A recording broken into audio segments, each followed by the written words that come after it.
I know what you're thinking from reading the title of this video. I'm wrong, you hate me, I'm an idiot, but trust me, by the end of this video, you're going to agree with me.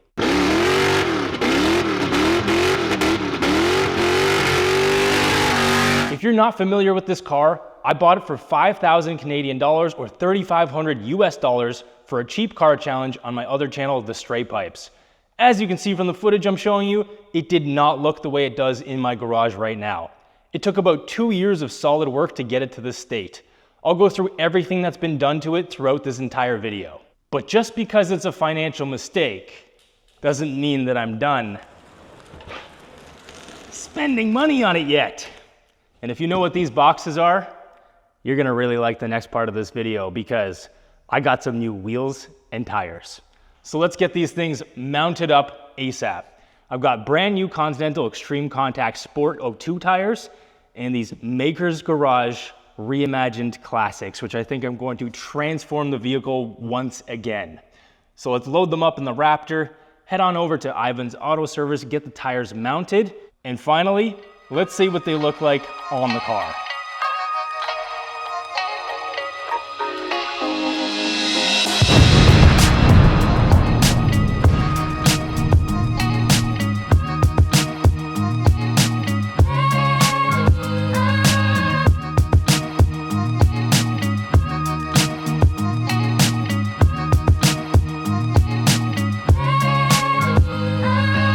New day, new shirt, new pants, new car. Look at this thing.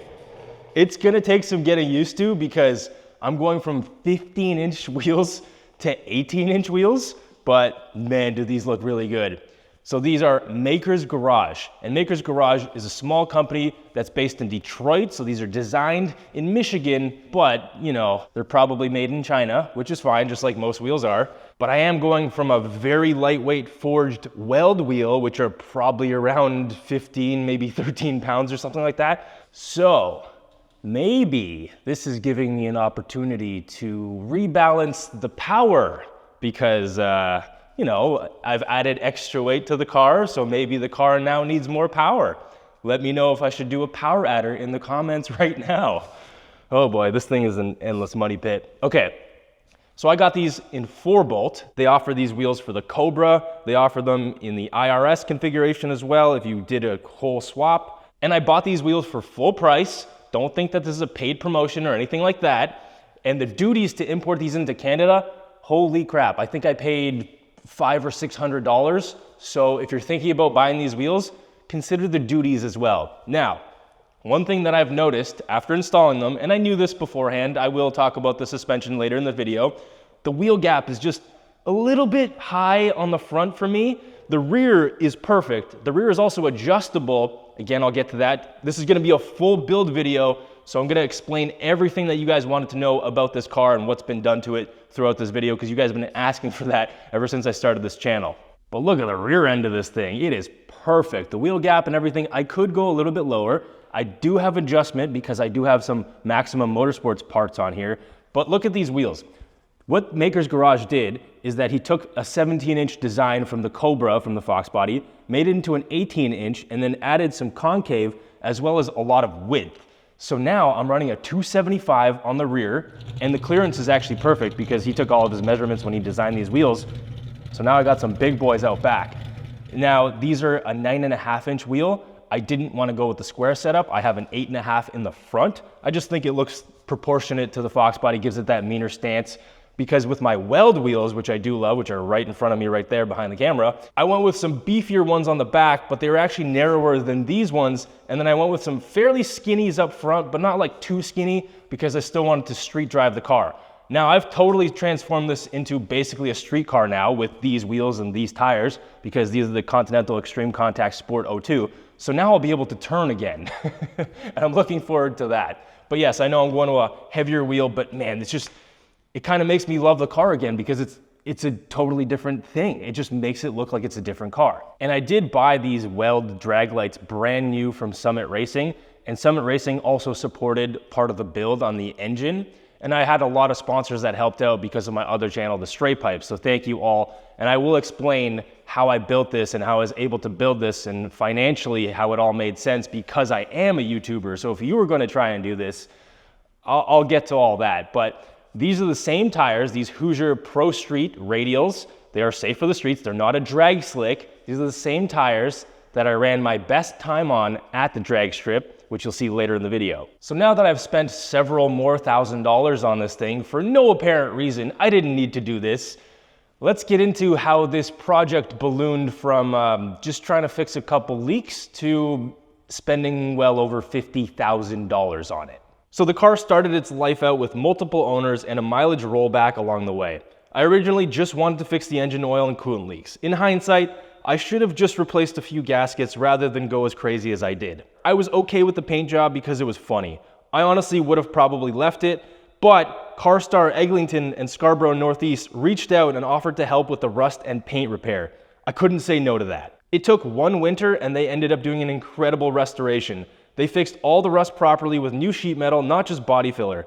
I decided to get it painted molten orange tri-coat metallic, which is a factory Ford color, and I already had a Raptor and Fiesta ST in the same color at that time. And I sold the Fiesta because it's a 4-cylinder, it doesn't fit with the rest of my garage of all V8s. I still got the Raptor, it's just outside, but it doesn't fit in here because I don't have a lift and I have too many cars, which is, I know, an extreme first world problem. Maybe I'll get one and spend more money, get a bend pack or something like that. So now that this thing was looking pristine, I couldn't leave the engine alone. So that's when Summit Racing saw my vision and helped out with the build. They provided a lot of the engine parts. So engine build wise, what we basically did was we didn't touch the bottom end and we basically just did a top end kit on it. However, I built this during COVID, and if you remember those times, you could not get any parts. That was a whole part of the challenge of building this thing. So what we did with the help of Summit Racing was we kind of put together our own version of the Trick Flow top end kit. I believe we tried to replicate the track heat version. So we do have a lot of little differences here. I still went with the Ford Racing E303 cam just because I think that just sounded perfect. It's the lumpy idle that I wanted that wasn't too lumpy, and it still makes it very easy to drive.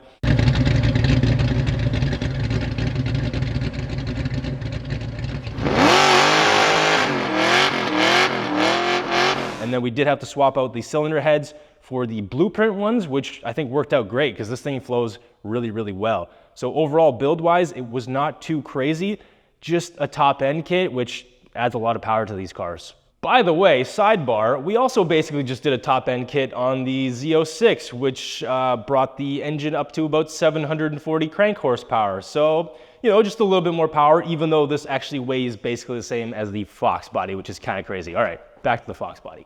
Now, I'm not gonna list every single part that's been put on this engine. It would take way too long, but I will put them all into the description. So if you wanted to replicate this build, it will all be in the description. It's gonna be a very long description. So then I had to figure out how to power this engine, and obviously you need a wiring harness. So Holley provided the Terminator X ECU, digital dash headers, Hurst shifter, and line lock because, well, I kind of built this thing for fun and burnouts, obviously.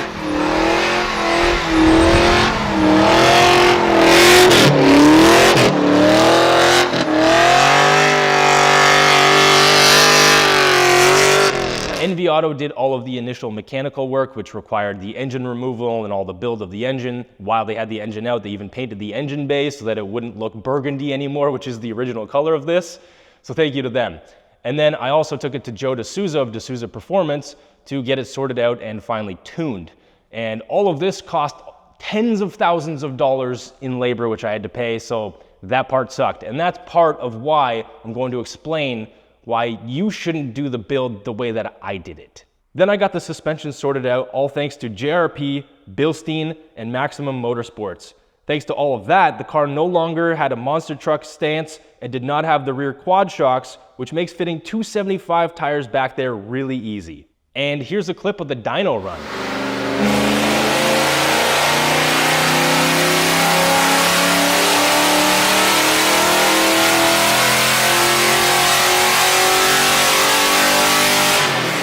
On a conservative 91 octane tune, I made 295 wheel horsepower and 305 wheel torque on a Mustang dyno, which everybody knows is a heartbreaker dyno that reads low.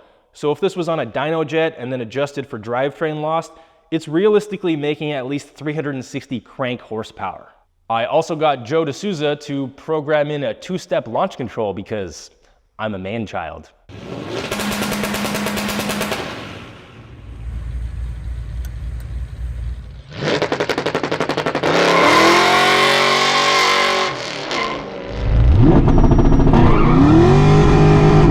Then I took it to the drag strip and enjoyed the heck out of it. It ran flawlessly. Okay,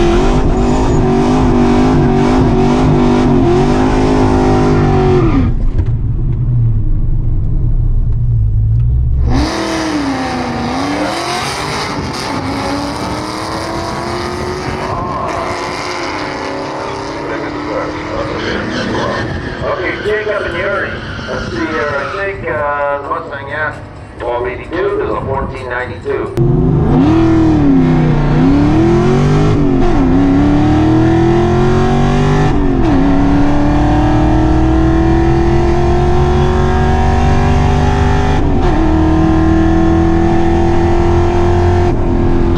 I think so.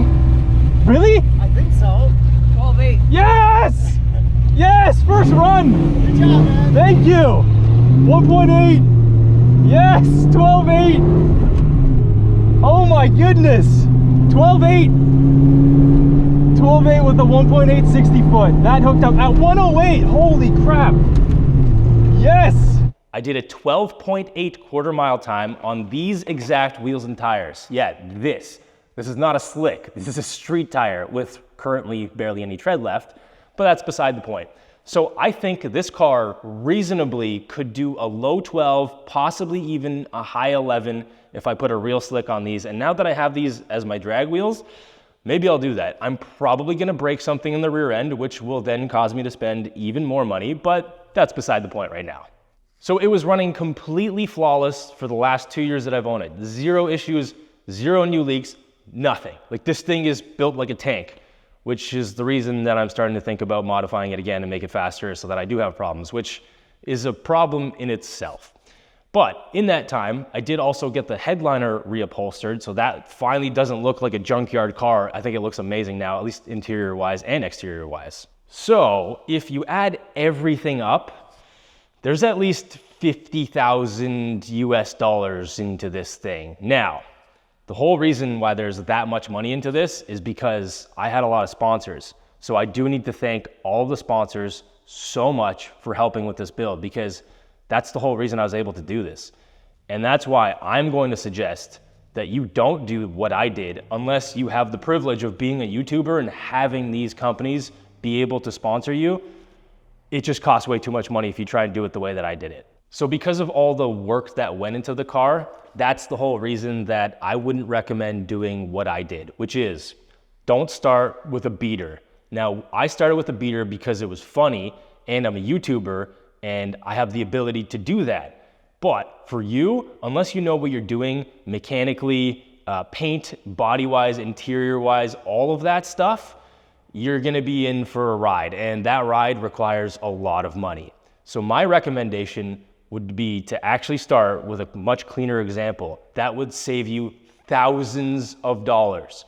If I didn't have to do the body work, then I honestly probably would have left whatever paint job it had. If it was a red one or if it was a white one, I would have just tried to get it the cleanest one I could possibly get. Engine-wise, I think I could deal with a little bit of leaks and stuff like that and just get that really fixed up, because mechanically, I'm fairly inclined. I can do a lot of things. I just don't have the time to do it all, which is the whole reason that I had to get all the shops to do everything, because they have the expertise, they have the knowledge, and most importantly, they're being paid for their time. Whereas I'd rather spend time with my family or even just doing actual work, which is reviewing brand new cars on the straight pipes, which is actually where I make real money, unlike this, which is just my fun stuff. So you might end up paying double or triple what you see the lowest examples are on your local classifieds or in your Facebook marketplace or whatever that is. And that will honestly save you a ton of money in the long run. So rather than spending $5,000, maybe spend $10,000 or $15,000. Now I know those numbers also kind of seem low for 2024 because I know Foxbody values have gone up and I probably bought one of the last ones for $5,000 Canadian, which was 3,500 US dollars, which again, wasn't a great example of one. Now I still love the Foxbody, even more with these wheels now, but I think I might have to do something about that wheel gap. Ugh, man, it's endless money pit. But that's the thing. This project has gotten to a point where if I decided to sell it, I would not get what's into it. I don't think, at least not even close. But if you want to buy this thing for 50, 60,000 US dollars, oh, buddy, just slide into my DMs and we'll figure something out. But I don't think anyone's going to be sliding into my DMs or leaving comments. And that's realistically not what I should expect. And I don't. But, you know, 30 grand, something like that, I think that's actually pretty reasonable considering how much time and money and effort has been put into this. And I know mods don't add to a car, but when it's this clean and rust-free and now sorted out, that does add value, especially to a Foxbody. But now that I've added these heavier wheels and I do have to make a little bit of potential suspension modifications to lower the front, maybe get some Maximum Motorsports adjustable front coils or something like that, there's room for improvement because there's superchargers, there's turbochargers, there's nitrous that I've been thinking about, and all of these avenues I could open up, and it would be fun to continue this build because options are basically endless for the Foxbody. So let me know what you guys think of this video, what you think of my build. Would you have done it a different way? And yes, I do realize how privileged I am to have all of these sponsors that came on board to help out with this. So thank you for watching, and I'll see you guys at the next video. And let me know what you think of these wheels. Should I lower that a little bit?